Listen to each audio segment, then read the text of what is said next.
Assalamualaikum, welcome back our YouTube channel. Hope so you will be fine, guys. Today we discuss about CS 504 Software Engineering 1 mid term preparation के लिए मैं आपके साथ 50 plus MCQs share करूंगी. Most repeated MCQs for mid term preparation. Updated MCQs file है part 1 मैं आपके साथ शेयर करूंगी इंशाल्लाह as soon as possible. Next part भी क्रिएट करूंगी फाइल का ताकि आपकी प्रिपरेशन अच्छे से हो सके. क्वेश्चन नंबर 1 है the criteria used to assess the quality of an architectural design should be based on system. कहते हैं कि जो आर्किटेक्चरल डिजाइन होता है वो किसके ऊपर बेस हो रहा होता है, तो वो डाटा एंड कंट्रोल पे. क्वेश्चन नंबर 2 है if cat is drive from the mammal class and mammal is drive from animal class. कहते हैं कि अगर तो कैट हमने ड्राइव किया मैमल क्लास से और मैमल जो ऑलरेडी ड्राइव हो रही है एनिमल क्लास से, तो ये cat will be inherit animals function and data. Mean के जो कैट है वो एनिमल जो उसकी बेस क्लास है उसमें से जो भी एक्शंस वगैरह मतलब इनहेरिट करेगी उसके डाटा और फंक्शंस वगैरह को. क्वेश्चन नंबर 3 है in the case of action oriented approach data is decompose according to. तो कहते हैं कि एक्शन ओरिएंटेड अप्रोच के अकॉर्डिंग डाटा को डिकम्पोज किया जाता है, तो ये फंक्शनैलिटी रिक्वायरमेंट होती है. पेज नंबर 15 में है. क्वेश्चन नंबर 4 है the most important and critical stage in the project oriented design in the appropriate classification of. तो कहते हैं कि इंपॉर्टेंट क्रिटिकल जो स्टेज होती है ऑब्जेक्ट ओरिएंटेड डिजाइन की, तो वो उसको क्लासिफिकेशन हम करते हैं ऑब्जेक्ट में. पेज नंबर 85 है.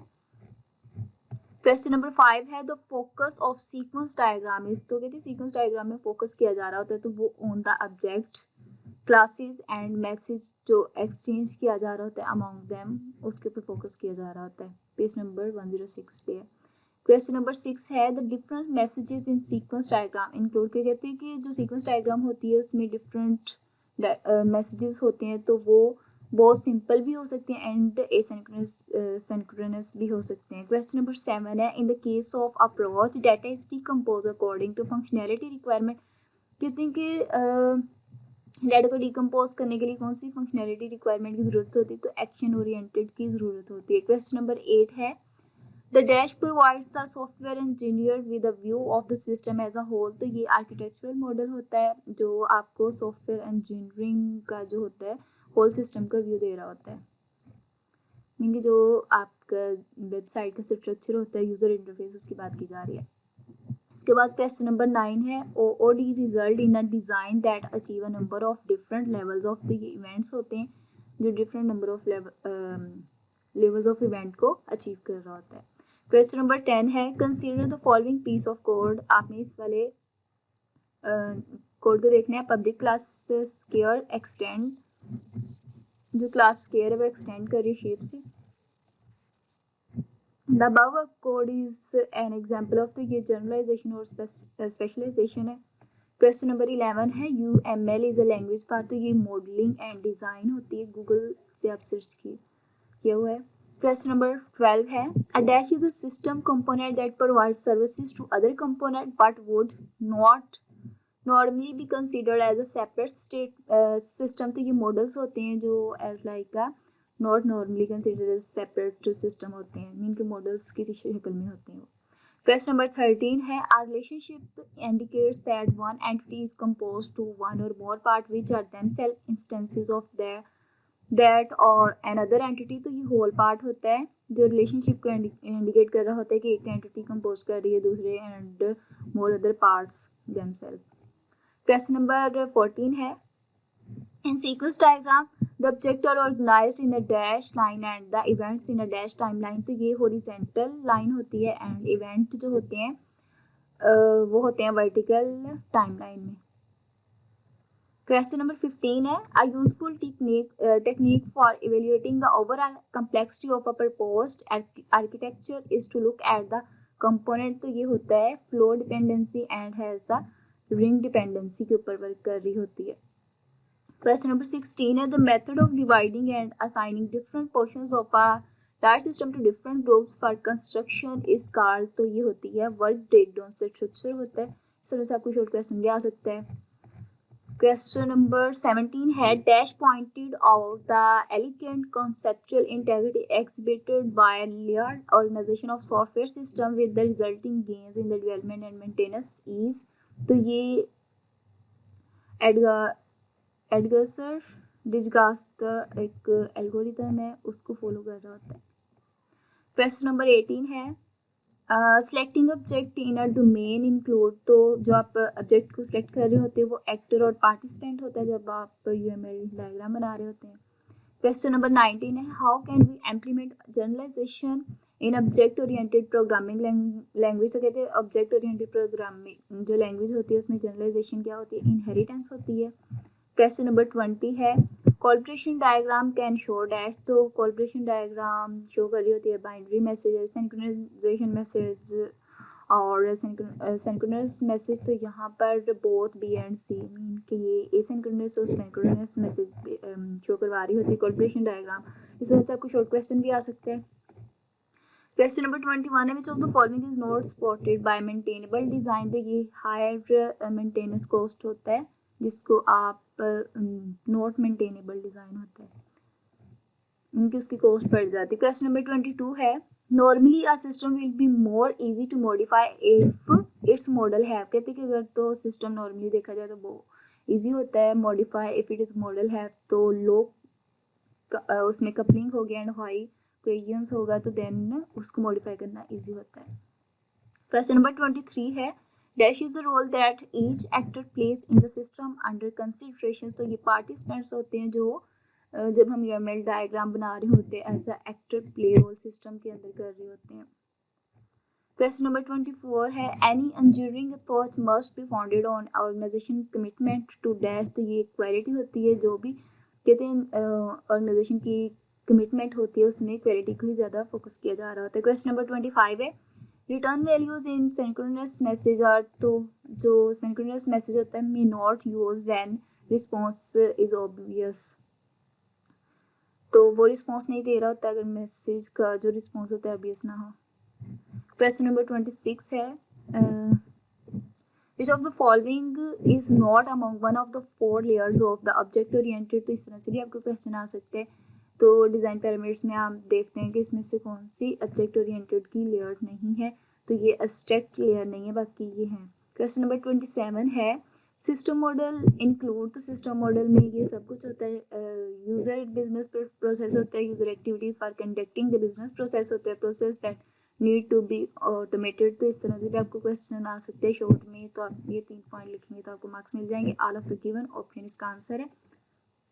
क्वेश्चन नंबर 28 है in the architecture trade of an analysis method the architecture style should be described using the model view and process view. तो ये होता है डेटा फ्लो को हम चेक कर रहे होते हैं, डेटा फ्लो का व्यू देख रहे होते हैं, मॉडल का व्यू देखते हैं, प्रोसेस व्यू तो हमें पता चल जाता है कि आर्किटेक्चर के ट्रेड ऑफ एनालिसिस हम कर लेते हैं कि किस तरह का उसका स्टाइल है और किस तरह उसको डिस्क्राइब किया गया है। क्वेश्चन नंबर 29 है यूज केस रिप्रेजेंट, तो यूज केस किस तरह रिप्रेजेंट करती है the role a user plays when interacting with the system. Mean के जब यूएमएल डायग्राम आप बना रहे होते हैं तो उसमें किस तरह से आपका यूजर का प्ले रोल कर रहा है और किस तरह वो सिस्टम के साथ इंटरेक्ट कर रहा है। मीन के आप लॉग इन कर रहा है, लॉग आउट कर रहा है, या कुछ वेबसाइट होती है वैसे वहाँ पे उसको जाकर विजिट कर सकते हैं। अगर आप असेंशियल किसी पार्ट को या कोई अपनी सॉफ्टवेयर वहाँ पे परचेज करना या कुछ उस तरह, तो फिर आपको लॉग इन करना मस्ट होता है। इसके बाद क्वेश्चन नंबर 30 है एक्सटर्नल एंटिटी में भी, तो जो एक्सटर्नल एंटिटी होती है वो source of input data and destination of result होता है। क्वेश्चन नंबर 31 है the process of utilising our knowledge of computer science in effective production of software system is card. तो कहते हैं कि अगर एक प्रोसेस को यूटिलाइज किया जाए नॉलेज ऑफ कंप्यूटर साइंस को तो इन इफेक्टिव प्रोडक्शन सॉफ्टवेयर सिस्टम क्या होगा इसका, तो ये सॉफ्टवेयर इंजीनियरिंग होगा। पेज नंबर 2 पे है। क्वेश्चन नंबर 32 है coupling is a measure of dash of the model और कंपोनेंट, तो ये इंडिपेंडेंस मॉडल होता है कपलिंग। क्वेश्चन नंबर 33 है dash has become standard notation for the object oriented system modelling, तो ये यूएमएल जो होती है स्टैंडर्ड नोटेशन है यूज केस डायग्राम मॉडल हम जो बना रहे होते हैं। इसके अलावा क्वेश्चन नंबर 34 है an arrow in data flow, तो arrow in data flow diagram DFD represent, तो ये direction of flow of data, ये जो आपका डाटा का फ्लो है वो किस साइड को वो आपको सिमत बता रहा होता है। क्वेश्चन नंबर 35 है dash diagram does not capture control flow information it just show the flow of data in a system. तो कहते हैं कि वो कौन सी डायग्राम है जो आपको कैप्चर कंट्रोल फ्लो की इंफॉर्मेशन नहीं दे रहा होता, just show the flow of data in a system, तो ये एक डाटा फ्लो होता है। क्वेश्चन नंबर 36 है, in dash the analyst determines all the sources of requirement and where do these requirement consume. तो कहते हैं कि जो एनालिस्ट होते हैं वो डिटरमाइन कर रहा है कि सोर्स की रिक्वायरमेंट्स क्या है और किस तरह रिक्वायरमेंट को कंज्यूम किया जा रहा है। तो ये सोर्सेज एंड सिंक एनालिसिस होता है पेज नंबर 44 पे। क्वेश्चन नंबर 37 है, data cannot flow from one external entity to another external entity because तो it is not allowed in DFD data flow diagram को वो अलाउ नहीं कर रहा होता, तो इसलिए आपको एक्सटर्नल एंटिटी का पता नहीं चलता। क्वेश्चन नंबर 38 है, in the functional design the structure of the system resolve around. तो ये होता है फंक्शंस जो आपकी जो होती है ओवरऑल जो डिजाइन और स्ट्रक्चर को रिजॉल्व कर रहा होता है। क्वेश्चन नंबर 39 है, dash is one of the technique to document domain knowledge. तो ये स्ट्रक्चर ट्रांजिशन डायग्राम होती है जो आपको डॉक्यूमेंट डोमेन का नॉलेज दे रही होती है। क्वेश्चन नंबर 40 है, in case of dash approach decomposition of a problem resolve around data. तो कहते हैं कि कौन से डिकम्पोजिशन प्रॉब्लम को रिजॉल्व कर रहा होता है, तो एक्शन ओरिएंटेड जो होता है एक अप्रोच है जो डिकम्पोजिशन ऑफ प्रॉब्लम को रिजॉल्व कर रहा होता है। क्वेश्चन नंबर 41 है, the dash relationship is a kind of generalisation specialisation relationship. तो कहते हैं कौन सी रिलेशनशिप है जो जनरलाइजेशन और स्पेशलाइजेशन होती है, कि एक्सटेंड्स वाली जो भी रिलेशन होती है, जिस तरह मीन के एक बेस क्लास है और एक चाइल्ड क्लास है, उसमें से डाटा को एक्सटेंड किया जा रहा होता है बेस क्लास से चाइल्ड में, तो वो एक्सटेंड वाला जनरलाइजेशन और स्पेशलाइजेशन में आता है। क्वेश्चन नंबर 42 है, स्ट्रॉन्ग कोहेरेंस इम्प्लाइज दैट। तो कहते हैं जो स्ट्रॉन्ग कोहेरेंस होती है किस पे अप्लाई होती है, all parts of the component have a close logical relationship with each other, mean कि जिनका आपस में क्लोज लॉजिकल रिलेशनशिप बना होता है, जो भी मॉडल्स वगैरह होते हैं जब हम सिस्टम क्रिएट कर रहे होते हैं। क्वेश्चन नंबर 43 है, the intent of object oriented analysis is to define. तो कहते हैं कि ऑब्जेक्ट ओरिएंटेड एनालिसिस को किस तरह से डिफाइन किया जाता है, इस तरह भी शॉर्ट क्वेश्चन आ सकते हैं, तो आपने ये तीनों पॉइंट लिखने हैं। All of the given option है इसका। क्वेश्चन नंबर 44 है, requirement engineering focuses on dash aspect of the software development process. कहते हैं कि रिक्वायरमेंट इंजीनियरिंग ज़्यादा फोकस किसके ऊपर कर रही होती है, aspect of the development of the process में व्हाट के ऊपर वो फोकस कर रही होती है। क्वेश्चन नंबर 45 है, dash relationship is concern with classes not which the class instantiate. Mean की कहते हैं कि जो रिलेशनशिप है वो कंसर्न करता है क्लासेस की, लेकिन उसके जो ऑब्जेक्ट्स क्रिएट हो रहे होते हैं, इंस्टेंशिएट क्रिएट हो रहे होते हैं, ऑब्जेक्ट्स कहते हैं उन्हें ऐसा, तो उनके ऊपर वो फोकस नहीं करता, कंसर्न नहीं कर रहा हो, तो ये इनहेरिटेंस होती है। क्वेश्चन नंबर 46 है, which of the following statement are true in context of the object model deviations through the code methodology. तो कहते हैं कि वो कौन सा स्टेटमेंट है जो ट्रू है ऑब्जेक्ट मॉडल की डेविएशंस के कोड मेथोडोलॉजी में। तो ये है only A and C, mean कि यहाँ पे आप place is also contain every container a place is also contain, और next है every container need to be a place, इसके ऊपर वर्क कर रहा होता है। क्वेश्चन नंबर 47 है, the goal of dash is to translate the customer desire for a set of defined capability into working product. तो कहते हैं वो कौन सा गोल होता है जो ट्रांसलेट करता है कस्टमर की डिजायर को, मीन कि वो क्या चाहता है जो आप उसको सॉफ्टवेयर क्रिएट करके बना के दे रहे हैं। सेट ऑफ डिफाइंड कैपेबिलिटीज, जो भी उसने वर्किंग प्रोडक्ट कहा हुआ है, तो ये प्रोडक्ट इंजीनियरिंग होती है। क्वेश्चन नंबर 48 है, in case of dash message the called routine that handle the message is completed before the caller resume execution. तो कहते हैं वो कौन सा मैसेज होता है जो रूटीनली हैंडल किया जाता है कंप्लीट जब कॉलर रिज्यूम एग्जीक्यूशन हो जाता है, तो ओनली वन है ये सिंक्रोनस मैसेज जो होता है वो अप्लाई किया जाता है। क्वेश्चन नंबर 49 है, a car is made up of a body 3 और 4 wheels, a steering mechanism, a braking mechanism and a power engineering. The above statement is example of। तो कहते हैं कि होल पार्ट रिलेशनशिप है, मीन कि उसकी वो व्हील्स की बात की जा रही, स्टीयरिंग की भी, और उसके जो पावर इंजन वगैरह ईच एंड एवरीथिंग, तो होल पार्ट रिलेशनशिप की बात की जा रही है यहाँ पे।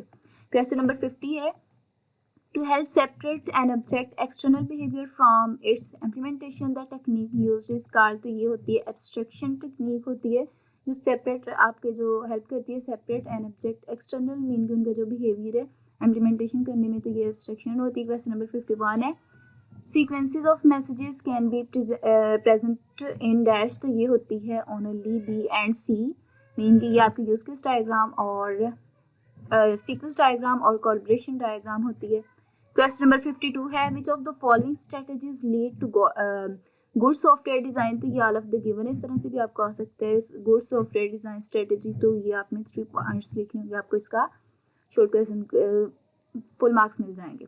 All of the given option है। क्वेश्चन नंबर 53 है डेटा फ्लो मॉडल क्या होता है, तो ये होता है all of the given option जो ऊपर दिए गए, इस तरह से भी आपको शॉर्ट क्वेश्चन आ सकते हैं। Data flow model what is data flow model, इस तरह से आपको क्वेश्चन आ सकते हैं, तो ये ऑल पॉइंट्स इसमें आएंगे।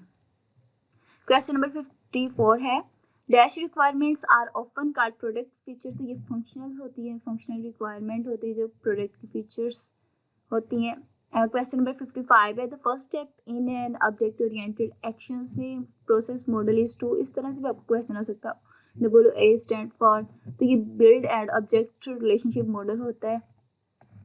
क्वेश्चन नंबर 56 है the dash relationship is kind of generalisation specialisation relationship, तो ये एक्सटेंड रिलेशनशिप होता है।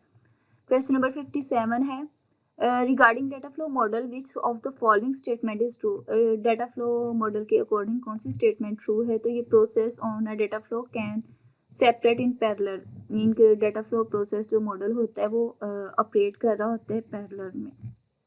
क्वेश्चन नंबर 58 है in point of sale system the term payment represent, तो ये कहते हैं कि सेल सिस्टम में पॉइंट जो पेमेंट है वो किस तरह से वर्क कर रहा होता है, तो वैसे लेकर ट्रांजैक्शन में के तौर पर वर्क कर रहा होता है। क्वेश्चन नंबर 59 है the architecture components for product engineering are, तो ये डाटा हार्डवेयर सॉफ्टवेयर और पीपल होता है जो आर्किटेक्चर कंपोनेंट प्रोडक्ट इंजीनियरिंग में क्रिएट किया गया होता है।